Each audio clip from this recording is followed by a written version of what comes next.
Thanks for joining us today. The Brattleboro Community Justice Center has a program coming up in just a few weeks that you really should pay attention to and, if possible, attend.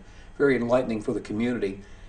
To my left is the director, Larry Hames, and to my right is Mike Early. To my extreme right is Julie Etter. Thank you all for coming in today. And I was struck when I got this press release at the radio station a couple of weeks ago, a community discussion about sex offenders. How did this come about? Well, it's been a collaboration. We have spent time, Julie notably, and Julie is one of our two AmeriCorps Vistas placed with us this year, and Mike, just to put it in perspective, has just started working with us 20 hours a week as a offender reentry specialist. In full disclosure, Mike has previously, for 6 years, worked with the Department of Corrections providing sex offender treatment to people leaving prison and coming back to our area. So Mike has a lot of experience and exposure working with men of all levels convicted of these crimes. The reason why we're putting this on, and we did a similar presentation 4 years ago, the keynote person is Dr. Robin Wilson, who was formerly the chief psychologist with the Canada Correctional Services. So there in Canada, he was very responsible and instrumental in championing the cause of COSAs. Those are circles of support and accountability. We've talked before about this, Tim. Mm-hmm. And we still use that model because it's been very effective both in Canada and now here in Vermont. So we're continuing to use this, and we're increasing our capacity, which is a lot of what our AmeriCorps are here to do, is to help build capacity and sustain the program when they leave, it's still working here and even better than it was when they came. And to do that, we recognize that we want to have more of these COSAs operating. The state legislature has given money to justice centers to do just that. So timing is such that we know we're going to be dealing with more and more men with these types of crimes, and we want the community to feel safe, to understand what's really at risk and where they stand in order to bring these gentlemen back from prison in an orderly way. You know, I had a chance to talk with Dr. Wilson on this very program a few years ago. Found the man fascinating, but yet was struck by the difference between the Canadian justice system and the justice system in the U.S. In Canada, don't even think about a life sentence. You're going to be out in the community at some point. What happens once you get back? And that's what they work at. Whereas in America, we seem to be of the mind of lock them up, throw away the key, and we cannot build ourselves into that situation on a permanent basis. So first, there's a mindset that has to be gotten across among political leaders and in the community. How far have we gotten? It's a really good question, I think, for Mike to field. What do you think? I'm not certain that we've gotten very far. We seem to have been going in a really good direction, and then, unfortunately, the tragedy with Brooke Bennett 3 years ago now this summer, a terrible, terrible tragedy, really threw this back into, in a sense, the dark ages, because we were making progress. Mm-hmm. Mike is the kind of guy that's sitting on the outside working with these mm-hmm. men coming out, and is basically letting the community know, hey, they're safe enough to return, and I'm feeling comfortable with where they're at in their treatment. And then we have something like this happen, and it's like, well, all bets are off. So once again, everybody that's ever committed a sexual offense is the guy in the trench coat in the bushes waiting to jump out at little children. And there can't be anything further from the truth.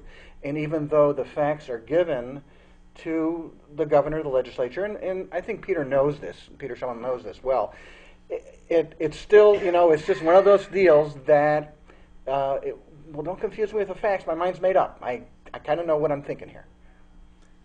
And I think that there's absolutely good treatment in the prison system, in our prison that we have here in Vermont, Southern Correctional. I mean, it's going on right now, and the offenders are separated, and so the treatment goes on. So it's not a waste of time, obviously, and dangerous men are kept under lock and key, obviously. However, it's the length of time, I believe, and obviously what it costs to keep someone incarcerated. So, is a offender treatment program 100% effective, and how do you know when it's not? Well, that's a good question. I mean, no, it's not 100% effective. Absolutely not. I mean, human beings are human beings, and that's very difficult to get to that point. However, there are many, and very too much to go into really at this time. There's a lot of research out there that backs up the kind of treatment that's being done outside in the community as being very successful. Works to perhaps put additional onus on the post-offender to lower their chance of recidivism? Well, research done by our Department of Corrections, and you can look this up. Anybody in the community can look it up. It's on their website. There's 100-some pages of research that's done every year, statistical research, and it's very useful compendium. And urge people to look at that. If you go back and you look at people within the correctional system who have been sentenced and put in prison for sexual crimes, those men who have agreed to, it's a voluntary deal in prison. You don't have to take treatment. But if you volunteer to take treatment, as opposed to the group of people who say, gee, there's nothing wrong with what I've done, there's no problem here. Those are the dangerous people that Mike was talking about. We're all for keeping them behind prison and walls until such time as they have a different attitude and show different behavior. Otherwise, we can't guarantee, no one can guarantee public safety. But for this other group of people that say, I'm going to go through treatment, we recognize that only 5% of those post-incarceration are going to reoffend. So it's a very, very low number of people who are coming out who present a threat to the community. In fact, we realize that with the latest statistics, and Julie is putting this together for us, what does the statistics say, Julie? How many people end up being strangers to the child? Oh, about 1% at most. Yeah. So that means 99% are either known to the child, well, certainly known to the child, known to the child and family, maybe a family member, or maybe someone trusted by the family, babysitters, coaches, guidance school, counselors, whatever. So, would that be right? just about 99%. There's a couple of percentage-wise that is not specified in reports, but about 40%, I think, were reported neighbors / friends of the family. So. If not family members themselves. And so what that tells us, what we know from research, and that's Vermont statistics, what we know from research is that the real threat and fear, if you have to look around and say, well, who is it? It's going to be that neighbor in your community that has a yard full of toys, swing sets, etc., has no children or nieces or nephews, but loves to have the neighborhood kids come play there. Now, that may not happen here in Brattleboro. I'm not sure that does happen. But it's going to be someone that has access to your child and has opportunity. So, as you may have heard the term grooming, we know that sexual predators spend time grooming the child that they select. And the big part of that is getting themselves on a good relationship with the parents. So once you become a trusted member within that family system, it becomes real easy to, unfortunately quite easy, to manipulate that child. First in being complicit, and second into not telling because of what could happen to the perpetrator or what could happen to that child. And Tim, actually, to speak to the question about treatment, and please correct me if I'm wrong, Mike, but Larry spoke to this a little bit, but a really important part of treatment is taking responsibility. And that's a big part of our program at the Justice Center. our COSAs, our circles of support and accountability, sit with offenders who have left prison, and while we offer support in terms of material or emotional support in the difficult readjustment back to the community, we also hold these people accountable to make sure that they're following their probation requirements, that they're doing everything in their power to go along with their treatment and make sure that these crimes don't happen again. How accountable, though? Because when you're released from prison, you have a measure of freedom for the first time since you have committed the offense and been convicted and sentenced. What level of accountability do you have when, for the first time in years, you're out and you have to make some of your own choices, and one would wonder whether some of the choices would repeat back to what you knew before? That's a good question. I think that first of all, you're let out of jail. You have to be living in a situation that's considered safe for the community by your PO. You can't enter an apartment that hasn't been cleansed, so to speak, of any problems at all. If you're working on a job situation, same thing. You have to be in a job that's not going to be. You can't be flipping burgers with teenagers around you. Basically, you're not going to be working in a setting that has children, or obviously people that are that could be victims. Work, family, no different. You can't hang around with people, even family members that have been a problem in the past. So a probation officer is very, very thorough with that and makes sure that this is not going to happen again. So you just don't come out and live anywhere. Even though you may have, pardon the expression of the term, maxed out your sentence, you've served your maximum, does the state still have a level of control? Not in that situation, no. If you've served out your maximum. However, the people who end up maxing out their sentence are typically people that we would never see in our COSA teams. We would never see them because about the only way you can max out your sentence in this state is if you refuse treatment. So if you refuse treatment, that always puts you on the risk. They assess risk. That bumps you up a couple of categories in terms of risk of reoffense. So everybody's scrutiny is going to be on you right off the bat. So that group of people does not come into play with us. However, does that create a risk for the community? Absolutely. All right. Those gentlemen, mostly gentlemen, create the largest sense of fear and should, rightfully so, for the community. Now, we will say what the Department of Corrections does do, even though they max out. We had a notorious fellow about 1.5 years ago that maxed out. You may have been at that public meeting. And a name well known to this community. And it was preached from the mountaintop that this guy was coming out, and parents, be sure your kids know what this person looks like, because we can't vouch for anybody's safety because he is a real threat. And that word was given really very clearly. Even though he's maxed out, we're going to be watching for him to step out of line, which he did, and was rearrested, and now I understand someone was saying serving quite a few more years. So there are people like that, yes, that create quite a concern, and the Department of Corrections will do public notification in those situations. In the situations of the COSAs that we deal with, men who have sought treatment, have taken full responsibility and accountability for their crime, have appropriate remorse and guilt for that, willing to turn over a new leaf, and as Mike sometimes says, reinvent themselves now in the future, we can work with that, and we know that they present much, much less risk to the community. The other thing that Mike didn't mention, that when pretty much any offender comes out who has a fairly high level of crime like this, the PO is going to put them on a schedule. I don't know if you're familiar with the way the schedule works, but you have to write out every minute of your life for a week going forward, and your PO has to approve every place you say you'll be.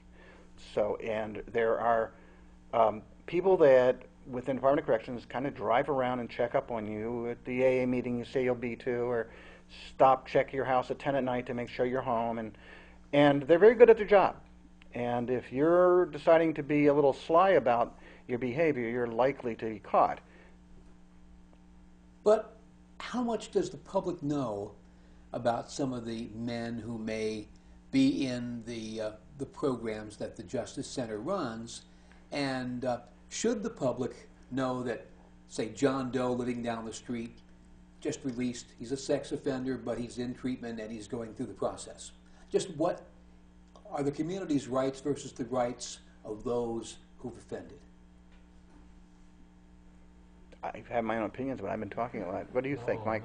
Oh boy, that's a tough one. Yeah. It is a balance. That's very difficult, and it's interesting because I find myself when I've had people in group and I've gotten to know them. Obviously, I'm feeling pretty good about them and who they are as people. I become a bit biased in regards to that, but I'm hoping that they can finally join their families and live as a free person in the community. But it's not an easy question to answer, I don't think. I will say, in 2008, there was an incident in Maine where a Canadian citizen came into Maine under the pretext of visiting a relative and went to 2 different houses. Both of these houses had men living in them who were on the sex offender registry. One man was somebody convicted of a Romeo and Juliet type crime. He was 18 and slept with his underage girlfriend. The other man was a pedophile or a child molester. So both these men were shot and killed by this Canadian citizen, and he got their information off the registry. So you talk about vigilantism, but it actually does happen, and it's a very real concern. And of course, you can find a lot of this information, as you mentioned, on the internet. You just got to know where to look. That's right. It's not very difficult. Absolutely. And, and that is, really, thank you, Julia, and that is the extreme sense. And even at the time of this gentleman's release a few years ago, as you might remember, Tim, our state's attorney, Tracy Shriver, made it very clear to the public listening in that her office would not tolerate any acts of vigilantism, and that she would prosecute to the fullest extent of the law anyone who decided to pay retribution on someone who had done a sex offense. So I think it is an interesting balancing act, but you have to go back to what are the statistics, what are the reality. Let's look at what's real, get outside the emotional pull of this and the hot button that it actually pushes, which it should. I mean, for God, these are very vulnerable children being abused, and we want that to stop in our community. But where is the real risk coming from? And is it this known person who is being scrutinized, watched, looked after, accounting for their time, has a COSA that supports them, is working in whatever recovery way they need to be working? Or is it the unknown character who might become known to you very soon and to your child? And that's the real risk. So who do we need to really warn you about? What do you need to be educated about yourself? And how do you need to educate your children to be safe? And what are parents doing about monitoring cell phone use and computer use of their children? I think it's unconscionable, in my opinion, to not to be letting your kid know you're going to be checking up on them, because there are too many predators that just love the opportunity to pick up on that. I am a fairly dedicated Facebook user, and I know there's a user policy that no one under 14 should be on, but yet you look at it and they are. A lot of parents are just either avoiding the issue or don't care. How do you get through to the parents? That is wonderful. You're a public spokesman, Tim. I would urge you to say it wherever and whenever you can, whenever it's an appropriate setting. I would totally urge you to do that. I think all we can do is continue to get that message out there. I know that our police officers, Mike Kerrigan and Eric Johnson, spend time in the schools educating as much as possible. The Act 1 program that the legislature has put in place mandates education for all teachers, everybody, staff, custodians, anybody in a school district working in schools with children, to be educated on what to look for signs of where a child might have been abused. And they're also then trying to get the word to the parents. But that is the toughest group, because you have a right to raise your child as you please in our country, and so it should be. But my goodness, the risk to your child for being ignorant or lazy or complacent or don't want to be seen as a bad, tough cop parent, the risk is huge. So I mean, I mean, we're not into the prevention business exactly, but in a sense we are, because we see our motto is no new victims. So if we're working with someone coming out of prison, a lot of our work is done for us because statistically we're on the good side. So we have to help the community recognize the bigger threat is out there that's unknown. It's this tip of the iceberg we're seeing with these guys coming out of prison. It's this huge piece underneath that people are just way too easily want to ignore or pretend doesn't exist, because let's face it, sex is our greatest taboo in this culture. That it is. A lot of people don't even want to discuss it. And the problem is they really need to on some level, because they could either victimize someone else or they themselves become victims. Exactly. That's right. So when is this meeting again, and what do you want to see from the community in response? Good, Julie. Oh, well, it's a public forum on June 9th, Thursday, second week of June, at the Brattleboro High School main auditorium, 5:30 to 8:30 p.m.